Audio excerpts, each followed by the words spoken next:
Kia ora koutou and welcome back to nzcleverhome. It's been a long time since my last video and for those of you that have watched my videos you'll know that's because I've just moved house.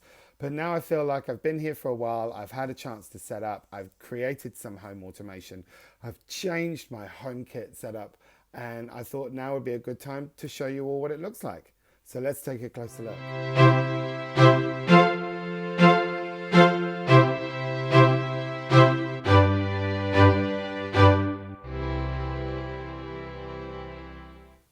So here is my HomeKit setup on my phone. Here is the home page down here on the left. This is your landing page and it's where all your favorite devices are saved, your favorite scenes, your favorite accessories and your favorite cameras. So I like to keep this page really clean. At the top you have got some indications that there's occupancy detected in the entrance, security system is unarmed, etc., and I can click more and that will show me other information from those devices. I don't like to clutter up my favorite scenes. I have hundreds and hundreds of scenes, but on the favorites page or the home page I just like to have the two main ones, so goodnight and TV lights. Then my favorite accessories, my door lock, Yale door lock, I'll show you that soon. The front door, whether it's open and closed, the HomePod in the lounge, TV in our son's room. Entrance ring doorbell, I can't really get rid of that because I'll explain later when I talk more about hoobs, but I have to have that there in order to have the ring doorbell there. Lounge TV, the main lounge light, the main bedroom light, our Christmas tree lights, and then OSL1 and OSL2 are outside lights, excuse me, which are our Christmas lights at the front of the house. And then the favourite camera is the Ring doorbell. And as I was saying earlier, because the Ring doorbell is not Apple HomeKit compatible straight out of the box, I use Hoobs, Homebridge out of the box to push that accessory to my HomeKit.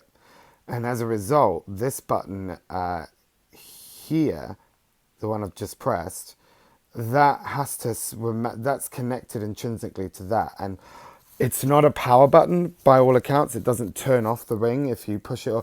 I think it corresponds to the Ring button itself on the device, but you can't separate that tile from that tile. So that's a bit of a bummer, but that's why that is. And there is my Ring doorbell. I can click on it and it will show you the camera feed, a live feed, and you can hear it too, although I'm not sure that works with these headphones in. But what you can't do is you can't have your two-way conversation with somebody there. So obviously this is not HomeKit compatible, so you're not going to get all the features that come with the device, particularly as I'm using a third-party hub to connect that device to HomeKit. You pretty much take what you can get, but you know, you can still see the live feed from your front door. If someone came to your door, obviously you'd go to your Ring native app and you can deal with whatever you deal with there. So that's the home page. Up here in the top left, we have more details about our home. So who shares it, what we have in terms of notification setup, and then our software update for our hubs. So your HomePods or your Apple TVs, whatever's running your hub. At the moment, I think it's my HomePod, yeah. So here are my home hubs. There's my HomePod, my Apple TV, and my daughter's TV, which has never worked. I don't know why it keeps showing up. Plus my Arlo base station, my Home Assistant Raspberry Pi, my Hoobs Raspberry Pi, and my Philips Hue bridge. So those are all the hubs that I have connected to my Apple HomeKit. And that's pretty much it. These are just extra settings that you can have. So then we go over to rooms. I mean, we could look at edit. Edit just allows you to change the wallpaper in the background. Plus will just allow you to add an accessory or scene. But you know that. Rooms. So we're going to start in the first room. The first room is cameras. So in my lounge and in my hallway and in my kitchen, I have 3 Xiaomi cameras, but I don't want them to film whilst any of us are at home. I only want them to activate once we leave the house. So I've plugged all of those cameras into a smart plug, and I've set up an automation where once the last person has left the house, turn these on, and the cameras then activate themselves and start recording via motion sensor. So it's an awesome little hack, I suppose, if you want to have extra surveillance security in your house, but you don't want the cameras filming whilst you're there, keeping a track of you. You just cut the power to the camera. Sometimes this can be a problem when you boot up. All 3 cameras try to connect to the Wi-Fi at once. Probably one of them has a problem and won't connect or whatever. But I do have other outdoor cameras, so it's not like they are the only cameras that I have or that I have to rely on. So if one of them doesn't set up properly one time when we leave, yeah, I'm okay with that. So those top 3 accessories, that's those cameras. And then we come to my Arlo cameras that are outside. So each Arlo camera comes with its own motion sensor. So first of all, these are the motion sensors for those cameras. And then you have your feeds to the cameras. So you see I've got 4. I've got the back door, the front garden, left side and right side. And if I click on it, I can see, after waiting a short while, I mean, the connection's pretty laggy, I can see a live feed from the Arlo camera.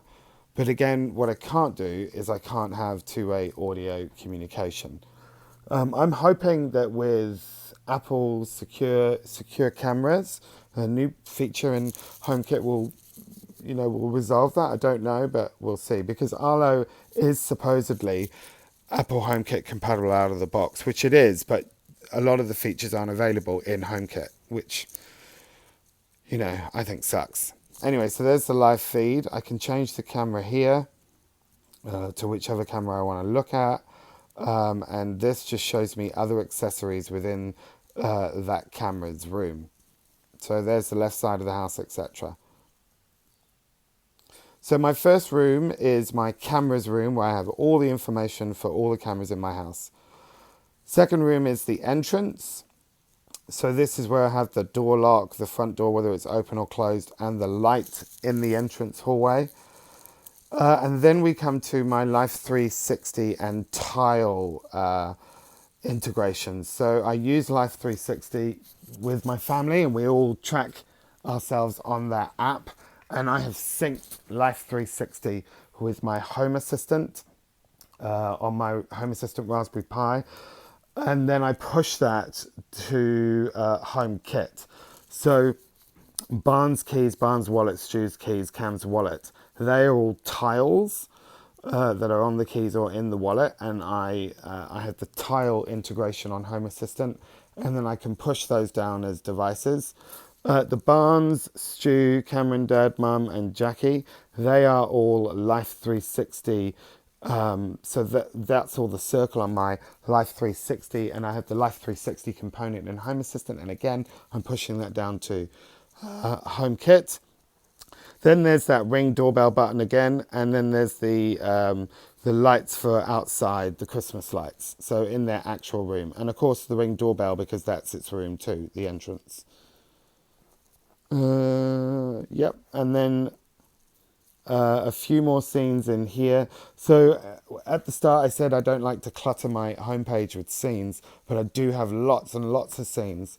I'll show you why I have lots and what the need for those are later on. So the next room, the lounge, a lot of scenes in there too. It's the HomePod, it's the TV, so I can turn it on or off. I can select which input to do, and I can control the volume when I go swipe down and select this remote. If you're unsure what I did there, flick me a question in the comments or send me an email and I'll explain more about that. Apple TV, and then my ability to mute the TV, turn on my sound bar. Then we've got the lights. Then we've got the temperature of my network drawer, which I showed you. The button, the wireless button that's controlling the lights in here, the Christmas tree lights, and then just the temperatures of the room. So you can see it's quite humid. Yep, that's that. Next room, the hall, that's where my Aquara hub is. So I can turn that, I don't know if you hear, I don't know if the microphone picked that beep up, but you can turn that on and off here. And obviously that's also a night light, so I use that as a night light as well. Then I have the main light in the hall. I have a motion sensor in the hall to turn that main light on. And that's it. And again, loads more scenes. Kitchen, I just have one light, a motion sensor and a button. So yeah, the motion sensor turns that light on at a certain time when anyone walks through the kitchen, but the button also turns the light on as well. Then in the bedroom, we have some lamps and smart plugs in there. Cam's room has his TV. Now Cam's TV connects to Home Assistant via Hoop, so Homebridge out of the box, which runs on the other Raspberry Pi. That's just a component for a Panasonic Viara TV. And of course then you can sync it straight with HomeKit. Stella's room, lights and temperature. Bathroom, we have the Xiaomi media gateway hub working in there as a night light for the toilet. That's connected via Home Assistant and then pushed down to to HomeKit. And lastly, the default room, there's some extra stuff there. So now let's take a look at automations, the file tab on the bottom right. It doesn't look like I have all that many automations set up because not all of my automations that I have appear like this. And this is where I want to go back to that whole scene thing.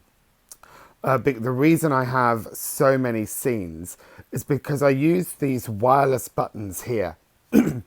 Now, when you configure this this is a Aquara wireless button, so it's connected to my Aquara hub, which is compatible with HomeKit, so then I can sync it with HomeKit straight out of the box.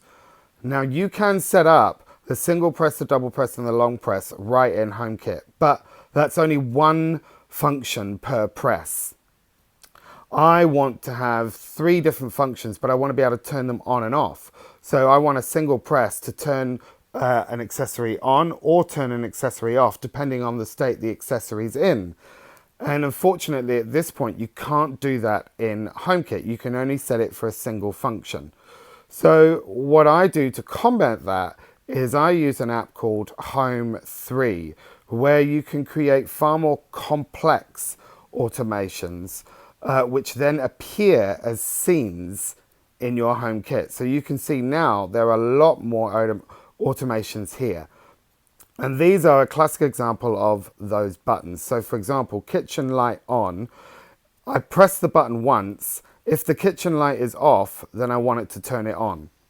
Now there'll be a counter automation for that, where I press the button once. If the light is on, then turn it off. So it's using those if statements, and it's just bringing more functionality to HomeKit and to the the cheaper accessories that you can buy, and making them super smart. So that's why in some of my rooms you'll see that there are lots of different scenes, although I can't swipe now, lots of different scenes that correlate to either series shortcuts or button presses. So there's not many button presses ones there. Like here, you see hall light on actions, hall light on actions 2. They all correspond to these automations that I've set up here. Now, the other thing I just said was some of them are series shortcuts which appear as scenes as well. So for example, It's Christmas is a scene I have set up where it turns on my outside lights and my tree lights.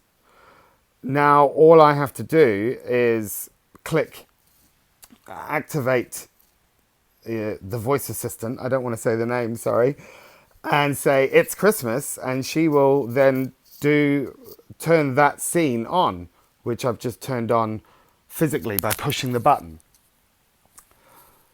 But there's one other great little scene that I've created here, that has given me more functionality for my TV. So with your TV, let me click on it. You can turn it on and off, and you can select the input. But what you can't do is say, hey, wake up word, change input on TV to My Sky, or to Apple TV, or to Home, or to Netflix. Because that, for some reason, that shortcut or that Siri prompt is not available. So you have to create your own. So I created a scene where I've selected my TV, I've selected the input that I want it to be on, and I've given it the title of the command I'm going to say, i.e. change to Apple TV. And then all I have to do is say, hey Siri, change to Apple TV, and she will change the input on the telly. So again, I don't even have to use a device. I don't have to use a remote. I don't have to use my phone. So it's a good little hack for being able to select the input. Now my Samsung TV is connected to my Home Assistant via connected to my HomeKit via Home Assistant, which is running on the Raspberry Pi in the drawer, because my TV, although it's AirPlay 2 compatible, it's not HomeKit compatible, so you miss certain functionalities. So I use Smart IR component on Home Assistant, and I've done videos on that before, and it's wicked, it's amazeballs. You should definitely look into it. That's another little hack. Okay, so have we covered automate? So I have one of the automations I want to show you was the one about the camera. So I told you that I've got those 3 cameras that only record once we all leave. So here it is. The last person leaves from the location home at any time during the day, then turn these 3 power sockets on, which in turn turns on the camera. So here, this is my network drawer. So obviously there is my router. I like to keep that out because I just think it looks awesome and I love it. But here is all the rest of my gadgets and gizmos. So let's just talk you through it. This is Raspberry Pi that runs my Hoobs interface. So this has got an SD card in it, and that's what runs Hoobs, which connects loads of my devices to HomeKit. Hoobs essentially replicates the HomeKit API. Now I have no idea what that means, but that's what it does. This, I do have an idea of what it means, but you know. This here is another Raspberry Pi, and this is running my Home Assistant. So again, things that I can't run through on Hoobs, I run through on Home Assistant. Like for example, Life 360, Xiaomi Gateway, and things like that. I can't run them on Hoobs. I haven't found plugins. Either I haven't found a plugin or I haven't found a reliable plugin. So that's why I still use Home Assistant as well. This here is my Arlo Pro hub, Arlo Pro 2 hub. So this is what connects to all my outdoor cameras, and in the back there I just have a pen drive. I think it's a 64 gig pen drive, so that's my local storage for that.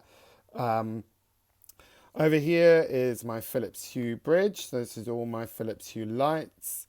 You'll notice that all of these devices are connected via Ethernet, and that is running to this switch here. It's just a D-Link switch, which has an Ethernet cable running out the back of the drawer through a little hole that I drilled in there.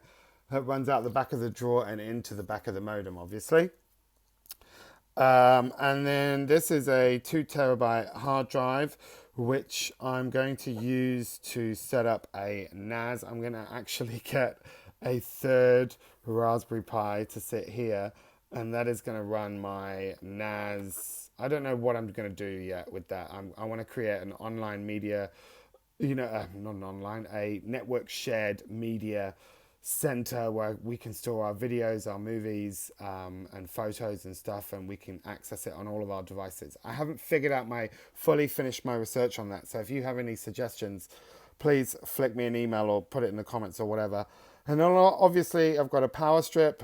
This power strip's pretty cool because of course it's got 4 plugs but also 2 USBs. So I'm powering my Raspberry Pis via USB. So it's all neat and tidy, I hope, and cable tied. There are maybe 3 cables that go out of the back of the drawer. I do have a thermometer in here, which is just tracking the temperature of it. I'm unsure about that at the moment. I've only had this drawer set up for about, I don't know, 3 weeks. And so I'm just tracking what the temperature's like when it gets in there. This Raspberry Pi does have a fan, but it doesn't seem to work. And I don't know what I have to do to set it up. So, yeah, I'll figure that out one day. So I'm just tracking the temperature in this drawer. And if it gets too hot, then I'll make some changes. But that's my network drawer. So thanks for watching my video on my Apple HomeKit tour. I hope that's given you some inspiration. If you have any questions about the setup that I have, or you have some advice on, what media sharing NAS thing I should set up, or how I can get the fan on my random Raspberry Pi working, or if you have anything else that you want to say, flick me an email at this address, and do me a favor, please subscribe to the channel. Ka kite ano?